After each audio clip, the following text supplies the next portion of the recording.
स्वागत है आपका मैजिकल स्टडी चैनल पर। आज हम यूजीसी नेट पेपर 2 विषय हिंदी से संबंधित पाश्चात्य काव्यशास्त्र का भाग 1 लेकर आपके समक्ष उपस्थित हैं। तो आज के वीडियो में हम बात करेंगे प्लेटो का काव्य सिद्धांत। सुमन जी, आपका मैसेज मुझसे मिस हो गया क्या? आपने कहा था। तो आज के वीडियो में हम बात करेंगे प्लेटो का काव्य सिद्धांत। और अगर आप चैनल पर नए हैं तो प्लीज़ चैनल को सब्सक्राइब करें और अपने क्लासेस ज्वाइन नहीं की हैं तो सभी क्लासेस से संबंधित वीडियो आपको प्लेलिस्ट में मिल जाएगा। प्लेलिस्ट का नाम है यूजीसी नेट हिंदी।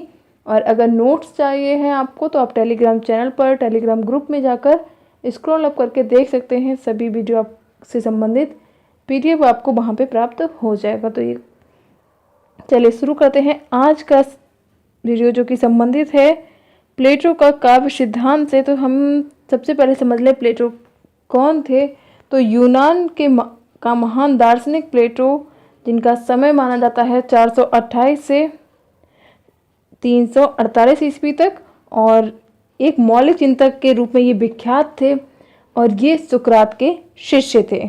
तो इनसे एथेंस में 388 ईसा पूर्व में इन्होंने एक विद्यालय की स्थापना की थी और अंतिम समय तक उसी में ही अध्यापन ये करते रहे थे। तो ये ध्यान रखें, यूनान के महान दार्शनिक थे प्लेटो, और इनका समय आपको ध्यान रखना है क्योंकि समय से संबंधित अनुक्रम के आधार पर कई प्रश्न आते हैं। तो इन्होंने बहुत से देशों का भ्रमण किया था, उसके बाद इन्हें ज्ञान प्राप्त हुआ था और वो जो ज्ञान था उसका ही उपयोग इन्होंने अपने जो मौलिक विचार हैं उनका प्रतिपादन किया, अपने सिद्धांतों का प्रतिपादन किया। तो अरस्तु भी प्लेटो का शिष्य था। प्लेटो भी की जो प्रमुख रचनाएं हैं वो हम देखेंगे। तो आगे रचनाएं भी दी गई हैं। कुछ रचनाएं हैं यहाँ पे, जैसे कि उनकी एक द रिपब्लिक से बहुत से क्वेश्चन आते हैं। कई बार पूछा जाता है द लॉज, द स्टेटमेंट्स। तो ये इनकी कुछ महत्वपूर्ण रचनाएं हैं, बाकी यहाँ पे दी भी गई होंगी और उनके आज हम सिद्धांत के बारे में आज बात करेंगे। तो सभी को पता होगा प्राचीन यूनान ही जो था वो संपूर्ण यूरोप की आलोचना पद्धति का प्रमुख सांस्कृतिक केंद्र रहा है। और प्लेटो का समय जो है 428 से 348 भी दिया रहता है, कहीं पे 47 भी दिया रहेगा। तो अपने अनुसार देखें, बाकी जन्म का ध्यान रखें। और इनके समय से पहले यूनान में बहुत सारे दार्शनिक हुए, काव्यशास्त्री हुए, इतिहासकार भी हुए और उन्होंने काव्य उत्पत्ति भी दी, काव्य उद्देश्य और इन सभी विषयों में अपनी रचनाएं लिखी हैं, उनका पूर्ण विवरण दिया है। लेकिन उन दार्शनिकों में या इतिहासकारों में जो उतनी उत्कृष्ट कलाएं या दार्शनिक विचार जो था वो एकदम से उसका ह्रास होने लगा था, क्योंकि शिक्षा जो थी, आचार विचार, राजनीति जो थी वो उसमें एकदम से अराजकता फैल गई थी, अव्यवस्था फैल गई थी। तो उसी समय एथेंस की राजनीति में सुकरात जैसे महान राजनीतिक और दार्शनिक का प्रादुर्भाव हुआ और वो जब आए तो उनके विचार जो थे उन्होंने वहाँ की व्यवस्था को बहुत ही सुव्यवस्थित किया। वहाँ की जो अराजकता थी, वहाँ के जो एक वातावरण बना हुआ था उसको इन्होंने सुव्यवस्थित करने में काफ़ी योगदान दिया था। और जो रीना जी, बहुत बहुत धन्यवाद। नोट्स में काफ़ी स्टडी करने के बाद ही सब कुछ, नोट्स हो चाहे पीडीएफ हो, सब कुछ मैं उससे संबंधित ही बनाती हूँ। नमस्कार कृष्णा जी। तो उसका आचार ह्रास होने लगा था और वो जब प्लेटो उनके ही विचारों से काफ़ी प्रभावित हुए थे, सुकरात के विचारों से काफ़ी प्रभावित हुए थे और उनके अनुयायी हो गए थे। एक चीज़ बता दूं मैं, सिद्धांत और संप्रदाय में क्या अंतर था मैंने पहले भी बताया है। संप्रदाय वो है जिसके जो कोई भी आचार्य हैं उनका कोई मत था, उन्हें अपना कोई विचार है, कुछ उनकी विचारधारा है, उस मत का अगर किसी ने अनुसरण कर लिया, कोई उनके अनुयायी हो गया तो वो उसको हम संप्रदाय में वो कह देते हैं, वो संप्रदाय हो जाता है। लेकिन जिस मत का कोई अनुयायी नहीं होता है तो वो सिद्धांत ही रह जाता है। तो वो उसके लिए था कि जो हमने भारतीय काव्यशास्त्र पढ़ा था तो उस टाइम पे मैंने बताया था, तो वो एक बार यहाँ पे क्लियर किया है। तो ये एक उपदेशक थे प्लेटो, मार्गदर्शक थे और संस्कृति का संरक्षक इनको माना जाता था, क्योंकि जैसे इनके जो ये अनुयायी हुए थे सुकरात के, नीलम जी हेलो, तो प्लेटो सुकरात के बहुत ही प्रिय शिष्य थे और बहुत ही इनके जो विचार थे उन्होंने भी अपने गुरु के समान ही अपने उन कर्तव्यों का निर्वहन किया था।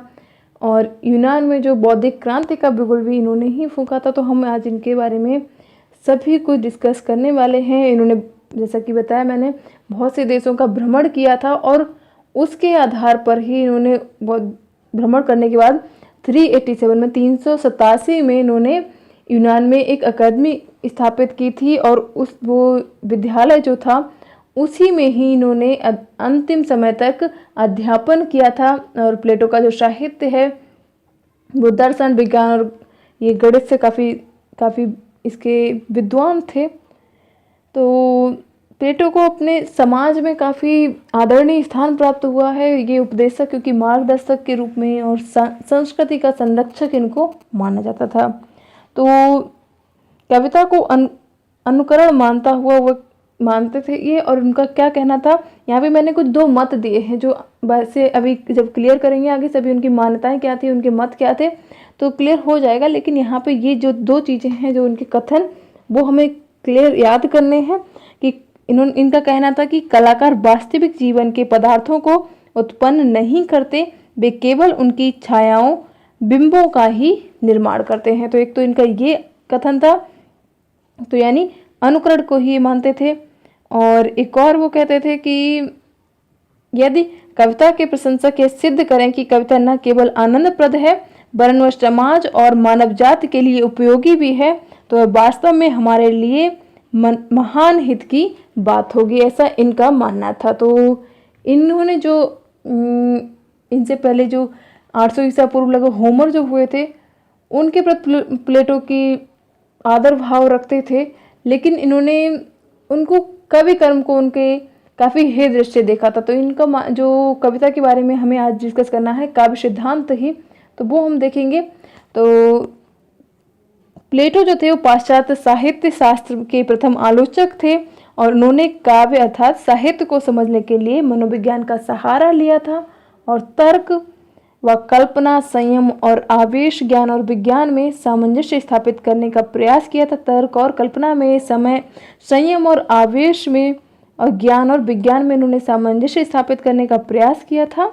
और उन्हीं के प्रयासों से सर्वप्रथम काव्य में आध्यात्मिकता का समावेश हुआ था। तो चलिए इनका देख लेते हैं, मत ज़्यादा इनकी रचनाएं हैं कुछ। तो इनके वैसे तो 30 से अधिक ग्रंथ पाए गए हैं, तो लेकिन कुछ जो प्रसिद्ध हैं काफ़ी ज़्यादा वो यहाँ पे दिए गए हैं। गॉर्जियस एंड एवं फ्रेंड्स, Protagoras, the Republic, the Laws, Ion और क्रेटिलस। तो ये जो द रिपब्लिक है इससे संबंधित प्रश्न बहुत बार आता है, तो इसको जरूर ध्यान रखें। तो प्लेटो के साहित्य का महत्व, प्लेटो जो थे इनका मत ये था कि साहित्य को, इनका अगर हम विचार देखें तो इन्होंने साहित्य को मिथ्या अनुकृति कहा है। और इनका कहना था कि जहाँ तक गणराज्य के नागरिकों में सत्य और न्याय और सदाचार की जो भावना है वो अगर काव्य प्रतिष्ठित कर पाता है तो ही वो काव्य, उसका कुछ महत्व है, वरना वो काव्य, वो कला, वो सब अनुपयोगी है, तो वो निरर्थक है, उसका कोई मतलब ही नहीं रह जाता किसी के लिए भी। तो कला और साहित्य की कसौटी के लिए वो आनंद और सौंदर्य ना होकर वो कहते थे कि उपयोगितावादी होनी चाहिए, उपयोगितावाद होना चाहिए। तो एक कथन इनका बहुत ही प्रसिद्ध है कि इनका कहना था कि एक गोबर से भरी हुई टोकरी भी सुंदर कही जा सकती है यदि वह अपना कोई उपयोग रखती हो, अन्यथा एक स्वर्ण जटित चमचमाती हुई ढाल भी असुंदर है यदि वह उपयोग की दृष्टि से महत्वहीन है। तो इनका ऐसा मानना था कि जो अगर कोई चीज़ अनुपयोगी है, जिसका जिसे चाहे वो कितनी भी कीमती हो, कितनी बहुमूल्य हो, अगर वो उसका कोई उपयोग नहीं है तो वो उसका कोई महत्व ही नहीं है। मतलब उसका अगर कोई किसी भी काम में हम उपयोग में नहीं ले पा रहे हैं उसको, तो वो महत्वहीन हो जाती है। तो ये उपयोगितावाद के जो इनका दृष्टिकोण है, जो वो उपयोगितावादी दृष्टिकोण दिखाई देता है इस बात से ही। तो उस समय जब ये थे तो यूनानी साहित्य में जो लिखा जा रहा था वो काफ़ी कामोत्तेजक और भावोद्वेलन प्रधान था। तो उस समय कुछ समाज को जो ध्यान में रखकर कोई भी रचनाएं नहीं लिखी जा रही थी। समाज, उससे कोई ऐसा नहीं होता कि जो भी रचनाएं लिखी जा रही थी जिससे समाज का कुछ हित हो रहा हो। तो इसीलिए इन्होंने उसके विरुद्ध अपना एक मोर्चा खोलना हम कह सकते हैं। तो इन्होंने उसका खंडन करते हुए इन्होंने कुछ अपने विचार दिए थे। तो दो प्रमुख आधार हैं उनके काव्य के खंडन के उन्होंने, कि काव्य नैतिक दृष्टि से उचित नहीं है, वह अनैतिकता को प्रश्रय देता है। एक तो इन्होंने ऐसा कहा था, डिटेल में भी डिस्कस करेंगे, लेकिन जो हमें लर्न करना है वो चीज़ें हैं यहाँ पे। और काव्य मिथ्या या कल्पना का प्रचार करता है। तो इन्होंने ये दो चीज़ें मानी थी।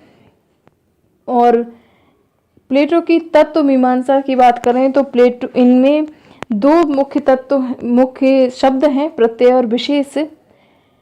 तो प्लेटो को प्रत्ययवादी दार्शनिक कहा जाता है, सभी जानते हैं। प्रत्यय के अनुसार जो उनका मानना था कि प्रत्ययवाद के अनुसार प्रत्यय जो है यानी विचार ही परम सत्य है, और ईश्वर जो है उसका सृष्टा है, और दृश्यमान जगत उसका अनुकरण है। ऐसा उनका प्रत्यय से अर्थ था।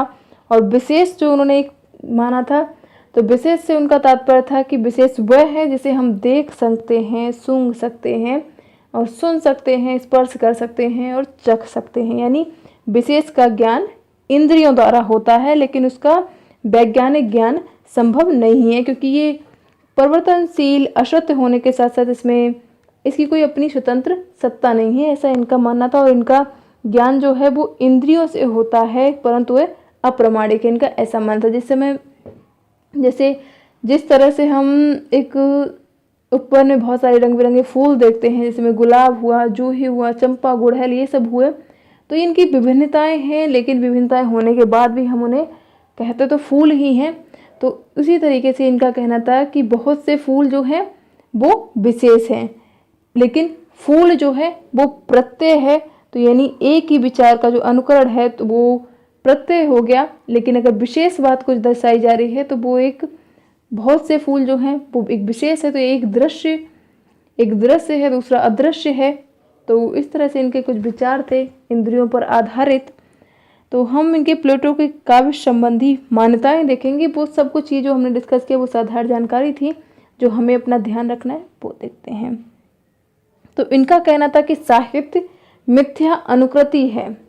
तो प्लेटो का जो मत था वो मत ये था कि काव्य मिथ्या जगत की मिथ्या अनुकृति है। ऐसा कई बार हमारे कथन और स्थापना में पूछा जाता है क्वेश्चन, और कई बार क्वेश्चन में भी पूछा जाता है कि ये कथन किसने कहा है। तो ध्यान रखें, काव्य मिथ्या जगत की मिथ्या अनुकृति प्लेटो ने माना है। और ये कवि या साहित्यकार जिन वस्तुओं या व्यक्तियों की अनुकृति करता है वे पहले से भौतिक जगत में विद्यमान है। ये अनुकृति मिथ्या है एवं भ्रामक है, क्योंकि अनुसरण कभी पूर्ण रूप में संभव नहीं है। ऐसा इनका कहना था कि जैसे जो भी चीज़ें हैं समाज में पहले कभी जिनका भी अनुकरण कर रहा है, वो सभी चीज़ें, वस्तुएं, और या कभी जिस भी व्यक्ति का अनुकरण कर रहा है वो सभी हमारे समाज में, जगत में विद्यमान है। तो इसलिए इनका अनुकरण करते हैं। तो जिनका अनुकरण हम कभी पूर्ण रूप से नहीं कर सकते, या फिर कहें तो जिन वस्तुओं की अनुकृति कभी प्रस्तुत करता है वो कभी उनका शत रूप तो केवल हम आइडिया जो है यानी विचार जो हैं उस रूप में अलौकिक जगत में है, लेकिन इनको ये कहते थे कि कलाकार केवल नकल करता है, ऐसा मानना था। एक साधारण भाषा में कह दूं, जो अगर हम पूरा एकदम साहित्य की भाषा से ना देख के सामान्य भाषा में देखें, तो इनका यही मानना था कि कवि जो है वो नकल करता है, कि एक दूसरे की अनुकरण कर रहा है, ऐसा मानना था। तो इसलिए इन्होंने कहा था कि कवि या कलाकार जो है मिथ्या जगत की मिथ्या अनुकृति है। तो यानी इसका सत्य से कहीं ये बहुत ही दूर रहता है, इसलिए वो प्रशंसनीय नहीं होना चाहिए, बल्कि इन्हें दंड देना चाहिए। इनका ऐसा मानना था कि जो काव्य लिखता है, कवि जो है, उसकी कहीं प्रशंसा नहीं करनी चाहिए, क्योंकि वो भी दूसरे का ही अनुकरण कर रहा है, वो भी दूसरे के ही विचार की नकल कर रहा है। तो इसलिए इनकी कोई प्रशंसा नहीं होनी चाहिए, बल्कि इनको दंड मिलना चाहिए, दंडनीय है ये, ऐसा इनका कहना था, क्योंकि ये सत्य से बहुत ही दूर है। तो इनके मिथ्या इन्होंने इसीलिए इसको माना था कि क्योंकि वो अनुकरण करता है सभी की। और नैतिकतावादी एवं उपयोगितावादी, तो जैसा हमने अभी विचार एक देखा था कि गोबर से भरी हुई जो टोकरी से संबंधित इन्होंने एक विचार दिया था, तो उसी तरह से है कि प्लेटो की मान्यता थी कि कवि को मनोरंजन प्रधान और अस्वस्थ मनोवेगों को उत्पन्न करने वाली कविता नहीं लिखनी चाहिए। तो इन्हें ऐसी कविता लिखनी चाहिए कि बच्चे जिन कथाओं को या कविताओं को सर्वप्रथम सुने वो उद्दांत विचारधारा वाली हो, यानी ऐसी होनी चाहिए जिसकी सामाजिक उपदेयता हो, नैतिकता हो, उससे कुछ मिल रही हो, नैतिक सीख मिल रही हो। अगर नैतिकता से हीन कविता है तो वो उसका समर्थन प्लेटो नहीं करते थे। उनका कहना था कि वो ऐसा वे सहन नहीं कर सकते कि कोई कवि जो है वो देवताओं को कुटिल, पापी या षड्यंत्रकारी दिखाए या क्रूर रूप देवताओं का दिखाए, ऐसा प्लेटो का कहना था। और ये भी कहते थे कि काव्य में नैतिकता होनी चाहिए, उसमें उपयोगी कुछ मानदंड होने चाहिए और इनको परखने के लिए भी कुछ ऐसा मानदंड स्थापित करने चाहिए कि जिससे परखा जा सके कि हाँ ये काव्य इस जो भी दृष्टिकोण जो भी रखा गया है, नियम बनाया गया है, उस आधार पर ही कविता लिखी गई है या नहीं लिखी गई है। तो इन्होंने ऐसा इनका कहना था कि काव्य की नैतिकता और उपयोगिता के लिए कुछ मानदंड तैयार करने चाहिए, जिससे कि उसका परीक्षण किया जा सके, उसका समझा जा सके और ये देखा जा सके कि कहीं वो पक्षपाती तो नहीं है और जिन चीज़ों की समाज को ज़रूरत है उनकी ये पूर्ति कर रहा है। तो ऐसा इनका कहना था। और उनका कहना था कि जो ललित कलाएं हैं या फिर जो चिकित्सा है, उनके लिए ये काव्य बिल्कुल ही, रीना जी मैं कहूँ तो नोएडा से हूँ। तो अगला क्वेश्चन है कविता, इनका क्वेश्चन नहीं है, वो क्विज की आदत है, तो क्वेश्चन कहने की आदत हो गई है। तो आगे है अगला पॉइंट कि कविता अनुकरण का अनुकरण है। जैसे अभी हमने देखा तो प्लेटो की धारणा थी कि भाव या विचार हो आधारभूत सत्य है तथा यही मूलादर्श भी है। चाहे भाव है या विचार है वो ही आधारभूत सत्य है और वही मूल आधार है और आदर्श है। तो प्रकृति में प्रत्यक्ष रूप से दिखाई देने वाली वस्तुएं उस मूलादर्श की प्रतिकृति यानी अनुकरण है। मैंने यहाँ पे लिखा भी है। तो इनका कहना था कि बेभाव या विचार जो हैं वो जो ईश्वर के मन में होंगे और इसीलिए जो हमें दिख रहा है जगत, वो सभी ईश्वर के विचारों के भाव ही हैं या मन के विचार हैं, जिनसे ये पूरा जो जगत उन्होंने निर्माण किया है और उन्हीं भावों का हमें भी अनुसरण करना चाहिए और आगे समाज को ले जाना चाहिए। कुछ ऐसा करना चाहिए जिससे कि जो बाह्य जगत है उसकी वस्तुओं का हमें अंकन करना चाहिए और बाह्य जगत जो है वो हमारा अनुकरण अगर करता है तो उसका अंकन किया जा सके, उसको देखा जा सके। और उनका कहना था कि अंकन ही कला में होता है यानी काव्य में होता है। तो इस प्रकार काव्य को उन्होंने अनुकरण ही माना है। उनका कहना है सभी को जो विचार हैं वो ईश्वर के यानी जो सृष्टि का निर्माता है उसके मन में आए थे और इसीलिए जो हमें दिख रहा है जगत उन भावों का, उन विचारों का अनुसरण है और हमें भी उसी चीज को फॉलो करके समाज को उसी आधार पर आगे ले जाना चाहिए, उन्हीं वस्तुओं का अंकन करना चाहिए। इस तरह से कुछ उन्होंने कहा था। और बस काव्य को इन्होंने कहा था कि कविता अनुकरण का ही अनुकरण है, इसी आधार पर कहा था कि ईश्वर के ही जो विचार थे उनका ही आगे चल के अनुकरण किया गया है। तो इन जो कि सत्य से दूर है काफ़ी, लेकिन जब उन्होंने उनका विचार है तो मैं डिस्कस तो करना ही है। और कवि की महत्वहीनता, तो ये तो हमें आपको पहले ही पता चल गया था कि जो कथन हम पढ़ते आ रहे हैं उस आधार पे।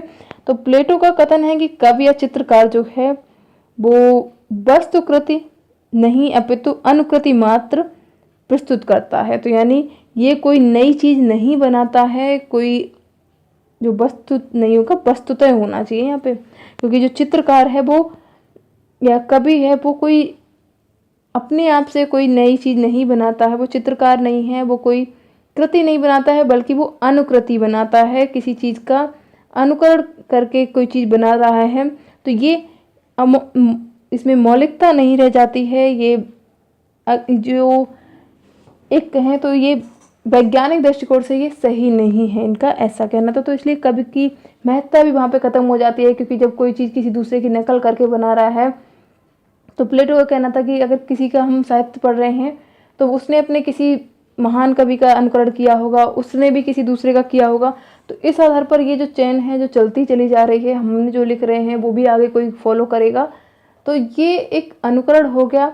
इसके आधार पर ना तो कभी किसी की को इसे मौलिक नहीं मान सकते। मूल रूप से उनका ये कहना था। इस आधार पर कवि की महत्वहीनता हो जाती है इनके दृष्टिकोण से।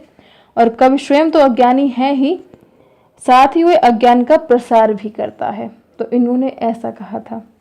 तो यानी जो वो कवि या चित्रकार का जो महत्व मानते थे कि मोची या बढ़ई से भी वो कम आंकते थे। उनका कहना था कि मोची है या बढ़ई है, वो कम से कम अपनी चीज़ें तो बनाता है, और अपनी चीज़ों का जो होती हैं जिन्हें बनाता है उसका लोग उपयोग तो कर पाते हैं, लेकिन कवि की जो रचना है लोगों के लिए वो उपकार ही नहीं है, लोगों का उससे कुछ उपकार होता ही नहीं है। इनका मूल रूप से ये कहना था।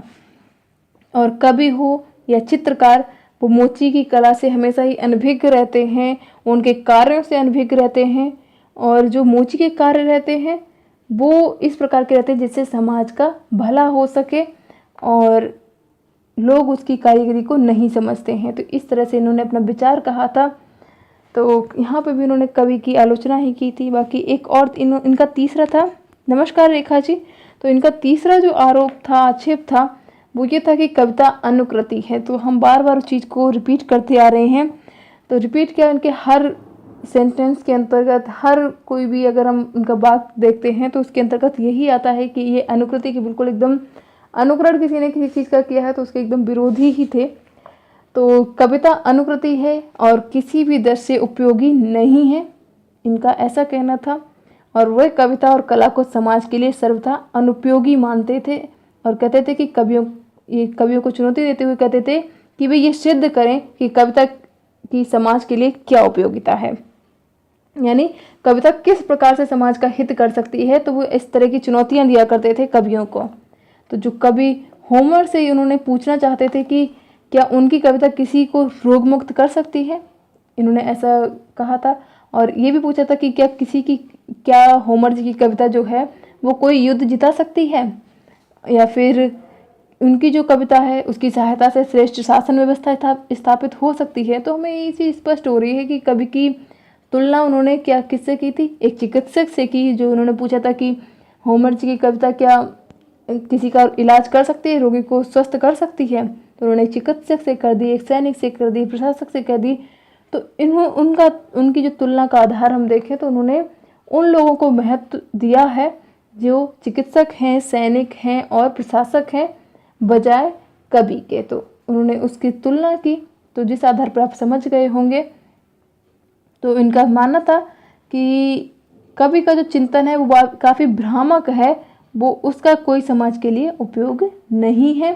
जबकि कवि में चिकित्सक, सैनिक या प्रशासक के गुण खोजना उसी तरीके से असंगत हो जाता है कि जैसे कि सैनिक में अच्छी कविता लिखने की आशा हम करें तो बिल्कुल ये इस तरीके की बात हो जाएगी, क्योंकि कवि का काम अलग है, सैनिक का अलग है। सभी का अपने अपने कार्य अलग अलग प्रकार से करते हैं। कोई सैनिक जो है या डॉक्टर जो है वो उस प्रकार की काव्य नहीं लिख सकता। हाँ, तब लिख सकता है अगर उसके अंतर्गत इतनी एक अलग से ईश्वर ने उसको इतना आशीर्वाद दिया हो तो ही वो कोई लिख सकता है, प्रतिभा हो उसके अंतर्गत। वरना तो ऐसा नहीं हो सकता कि हम तुलना कर दें कि कोई महान कवि ले आएँ और एक तरफ महान डॉक्टर ले आएँ, कि आप दोनों की तुलना कुछ नहीं हो सकती। तो इस तरह से इन्होंने तुलना जो की वो बिल्कुल अलग ही थी। तो इनका एक और पॉइंट देख लेते हैं। तो इन्होंने एक और माना था, जो ये कवि की महत्वहीनता इन्होंने 4-5 तरह से सिद्ध की थी। अपना विचारों को साबित करने के लिए कई विचार दिए थे। तो प्लेटो के विचार से कवि अनुपयोगी एवं महत्वहीन तो है ही, साथ ही वह समाज में दुर्बलता और अनाचार के पोषण का भी अपराध करता है। और किसी भी समाज में सत्य, न्याय और सदाचार की प्रतिष्ठा तभी संभव है जब उस राज के सभी निवासी अपनी वासनाओं एवं भावनाओं पर नियंत्रण रखते हुए विवेक और नीति के साथ आचरण करें। तो इनके विपरीत जो इनका कहना था कि कवि अपनी रचनाओं में भावनाओं को उभारता है, वासनाओं को उद्वेलित करता है, तो जिससे व्यक्ति का विवेक बिल्कुल ढीला पड़ जाता है, अंकुश एकदम ढीला हो जाता है। तो ये कवि जो है वो व्यक्ति को यानी कुमार की तरफ अग्रसर करता है। एक तरह से इनका यही कहना था। और ये कहते थे कि ये ठीक है कि कविता, ये बात सत्य है कि कविता हमें आनंद देती है, लेकिन पर ऐसे आनंद का हमें क्या होगा कि जिससे समाज में बुरे मार्ग की तरफ जा रहे हैं सारे व्यक्ति, या फिर जो दुराचार फैल रहा है, या फिर दुराचार के लिए हमें कविता प्रेरित कर रही है, तो ऐसी काव्य का क्या फ़ायदा है। तो इसलिए हमें समाज में, राज्य में सुव्यवस्था बनाए रखनी चाहिए और हमें कवियों को राज्य से निकाल देना चाहिए। तो ये ऐसा इनका प्लेटो जी का मत था। आप समझ रहे होंगे आप मेरी बात, बहुत ही साधारण भाषा में समझा रही हूँ, शायद समझ गए होंगे। बार बार रिपीट भी इसलिए कर रही हूँ ताकि बिल्कुल एक बार में ही आपके माइंड में वो चीज़ स्थापित हो जाए, एकदम फिट हो जाए, जिसे आप कभी भूलें नहीं। और आप बात करें काव्य प्रयोजन के बारे में, इनका क्या मत था। तो प्लेटो के अनुसार मात्र आनंदित करना कविता का उद्देश्य नहीं है। काव्य की कसौटी भी सदाचार और सत्य ही होनी चाहिए, सत्य ही है। और यदि कविता मानव को शिक्षा नहीं देती है, कल्याण नहीं करती है, सदाचार की वृद्धि नहीं करती है, तो उसकी भर्त्सना की जानी चाहिए। तो इनका यही मानना था कि कोई भी काव्य है वो समाज का कल्याण करे, सदाचार की वृद्धि करे और मानव को शिक्षा दे, तो ही वो समाज का, जो राष्ट्र को उन्नयन के लिए लेकर जाए, मानव का कल्याण करे, तो वही कवि जो है वो सफल कवि माना जाएगा। और कवि एक शिक्षक की भूमिका निभाए, मूल रूप से इनका यही कहना था।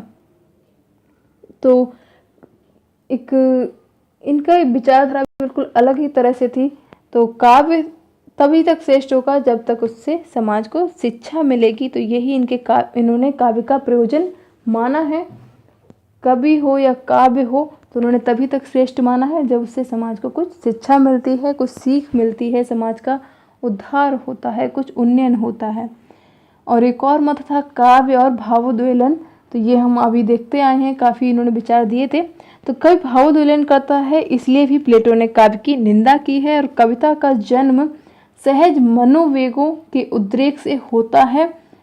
फलतः कविता भावों को प्रभावित करती है, ना कि विवेक को। तो इनका कहना था कि जैसे वो कविता जो है वो हृदय को प्रभावित करती है, ना कि बुद्धि को।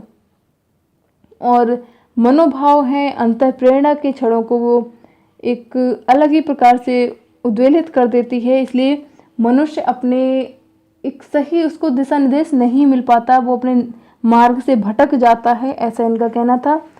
तो उस टाइम पे जो तत्कालीन जो युग था उस समय का, जो वहाँ उस समय ट्रेजेडी वाली कविताएं जो थीं वो दर्शकों को रोने पर मजबूर कर देती थीं और विलाप करते थे लोग।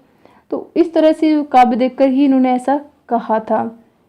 तो एक करुणात्मक अनुभूति जो थी उससे मनुष्य का मानसिक संतुलन खराब होता ही वैसे भी। तो इन्होंने इस तरह से माना था। और बाकी यही विचार थी, तो वो चाहते थे कि इस विचारधारा को खत्म किया जाए, इस पर या तो इसको नियंत्रित किया जाए। और काव्य को इसीलिए इन्होंने अनुपयोगी माना, क्योंकि जब वो कोई विलाप कर रहा है, दर्शक रुदन कर रहा है, तो ये किस प्रकार से उस जनसाधारण जो है वो अपने मार्ग से तो भटक ही जाएगा। तो इस प्रकार का काव्य क्या हित कर सकता है, ऐसा कहते थे ये। तो इसीलिए इसको अनुपयोगी मानते थे और हानिकारक मानते थे। तो ये कुछ इनके सिद्धांत थे जो हमने डिस्कस किए। तो अब इनका जो काव्य सिद्धांत है उसकी पूरी समीक्षा कर लेते हैं एक बार। तो प्लेटो हमें क्या पता चला, घोर आदर्शवादी थे। उन्होंने अपने अनैतिक और दर्शन काव्य की सौंदर्यता को नष्ट करने का प्रयास किया है। तो इनकी आदर्शवादिता के कारण ही इन्होंने कविता का पूर्णतः बहिष्कार किया था, जो कि हमें ऊपर देख चुके हैं। और उनकी जो दृष्टि थी वो केवल हम कह सकते हैं एकांकी थी, बिल्कुल एकांकी, क्योंकि वो ना तो वो काव्य मीमांसक थे और ना ही दार्शनिक हो पाए और ना ही राजनीतिक था। तो ये इस तरह से उनकी विचारधारा अपनी एक तरह से थोपने का उन्होंने प्रयत्न किया। और उनका जो लक्ष्य था वो एक आदर्श गणराज्य की स्थापना करना था। तो जैसे उन्होंने इसी तरह से हमें पता चलता है घोर आदर्शवादी जो थे, तो वो जो कहते थे, जो उनका विचारधारा थी, उसके विचारधारा के चलते उन्होंने काव्य का एकदम से अपमान किया है, कविता का अपमान किया है, कवि का अपमान किया है। यहाँ तक कि उन्होंने ये कह दिया था कवियों को तो निकाल देना चाहिए राज्य से। तो उनकी विचारधारा के अनुसार तो बिल्कुल अलग ही था।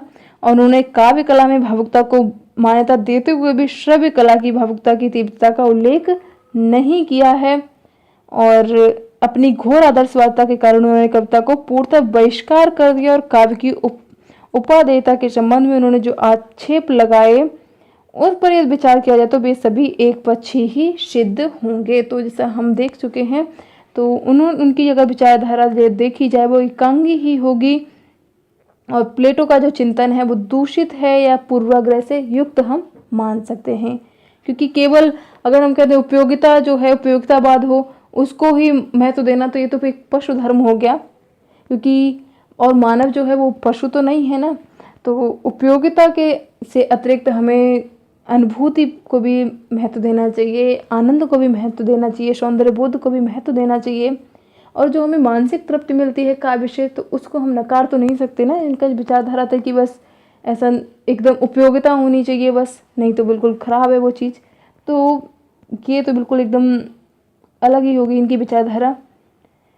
और इन्होंने जो एक कवि की तुलना जो मोची से कर दी वो तो बिल्कुल बहुत ही ज़्यादा तुच्छ कार्य कह सकते हैं हम, बाकी हम आलोचक तो नहीं है, बाकी इनकी विचारधारा की बात कर रहे हैं, उसे आधार पर देखें तो बिल्कुल ऐसा ही लगता है। तो सौंदर्य शास्त्र के अनुसार प्रत्येक वस्तु, सुंदर वस्तु नैतिक ही हो ये आवश्यक नहीं है, और अतः काव्य के सौंदर्य की तुलना नैतिक स्तर पर नहीं की जा सकती, और काव्य में आदर्श जगत की परिकल्पना करना सामान्य आदमी की बुद्धि से परे है। और इन्होंने एक और कहा था कि विचारधारा के आधार पर देखा जाए तो काव्य कला या चित्रकला को प्लेटो अनुकृति ही अनुकृति बताते हैं, जो कि अनुचित है। तो इस तरह से इनकी विचारधारा, तो शुक्ल जी ने भी इनकी विचारधारा के आधार पर कहा था कि कविता भाव का प्रसार करती है, वो ज्ञान बढ़ा सकती है, और युद्ध क्षेत्र में अगर कोई जाता है तो जैसे सैनिक हुआ, हमने बहुत देखी वीर रस की कविताएं जो होती हैं, तो वो इस तरह की कविताएं जो हैं वो देश प्रेम की कविताएं भी लिखता है, कभी राष्ट्रीयता की भावनाएं जगाता है। तो हम ऐसा नहीं कह सकते बिल्कुल अनुपयोगी है किसी के लिए भी कविता, और बलिदान के लिए प्रेरित करता है सैनिक को जब वो कहीं जाते हैं, युद्ध क्षेत्र में उतरते हैं। तो इनकी तो अनुपयोगी कहना ये सब कैसे कह सकते हैं प्लेटो, तो ऐसा रामचंद्र शुक्ल जी ने कहा था कि ऐसा कैसे कह सकते हैं वो कि अनैतिक है या फिर अनुपयोगी है।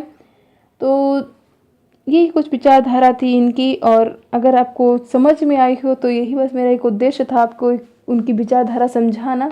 अगर आ गई हो समझ में तो बहुत अच्छी बात है, उपयोगी लगी हो तो प्लीज़ लाइक ज़रूर कर दें। तो यही हमारा आज का छोटा सा टॉपिक था, जो कि प्लेटो की काव्य संबंधी विचारधारा से संबंधित है। तो उनका अगर पूरा मत देखें तो उससे हमें यही सार पता चलता है कि प्लेटो की कसौटी सदाचार और उपयोगिता रही है, और उन्होंने कहा है कि कविता भावों को उद्वेलित करके मनुष्य को कुमार्ग पर लेकर जाती है, और अनुपयोगी है कविता, और कभी कम है तो एक मोची से भी कम है। इस तरह से कुछ उन्होंने अपने विचारधारा थी इनकी। तो ये था हमारा आज का वीडियो। अगर आपको उपयोगी लगा हो तो प्लीज़ लाइक ज़रूर कर दें, और वीडियो देखने के लिए, हमसे जुड़ने के लिए बहुत बहुत धन्यवाद। हो सकता है थोड़ा सा वीडियो बड़ा हो गया हो। चलिए, शुभ रात्रि।